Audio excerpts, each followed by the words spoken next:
मेरे प्यारे देशवासियों, हमारे देश के पूर्व प्रधानमंत्री मोरारजी भाई देसाई का जन्म 29 फरवरी को हुआ था। जैसा कि आप सभी जानते हैं कि यह दिन 4 वर्ष में एक बार ही आता है।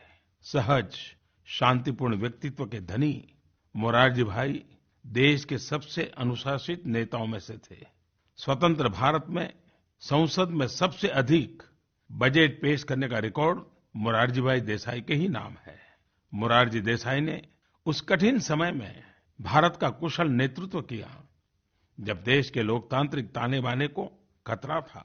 इसके लिए हमारी आने वाली पीढ़ियां भी उनकी आभारी रहेंगी। मोरारजी भाई देसाई ने लोकतंत्र की रक्षा के लिए आपातकाल के खिलाफ आंदोलन में खुद को झोंक दिया।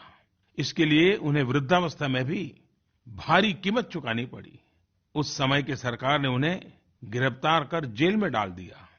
लेकिन 1977 में जब जनता पार्टी चुनाव जीती तो वो देश के प्रधानमंत्री बने। उनके कार्यकाल के दौरान ही 44वां संविधान संशोधन लाया गया। यह महत्वपूर्ण इसलिए है क्योंकि इमरजेंसी के दौरान जो 42वां संशोधन लाया गया था, जिसमें सुप्रीम कोर्ट की शक्तियों को कम करने और दूसरे ऐसे प्रावधान थे जो हमारे लोकतांत्रिक मूल्यों का हनन करते थे, उनको वापस किया गया। जैसे 44वें संशोधन के जरिए संसद और विधानसभाओं की कार्यवाही का समाचार पत्रों में प्रकाशन का प्रावधान किया गया।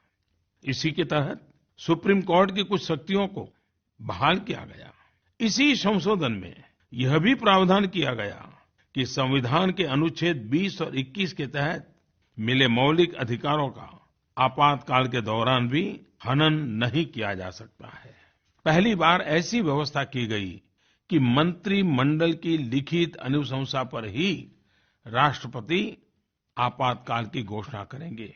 साथ ही यह भी तय किया गया कि आपातकाल की अवधि को एक बार में 6 महीने से अधिक नहीं बढ़ाया जा सकता है। इस तरह से मोरारजी भाई ने यह सुनिश्चित किया कि आपातकाल लागू कर 1975 में जिस प्रकार लोकतंत्र की हत्या की गई थी, वह भविष्य में फिर दोहराया ना जा सके। भारतीय लोकतंत्र के महात्म्य को बनाए रखने में उनके अमूल्य योगदान को आने वाली पीढ़ियां हमेशा याद रखेगी। एक बार फिर ऐसे महान नेता को मैं अपनी श्रद्धांजलि अर्पित करता हूं।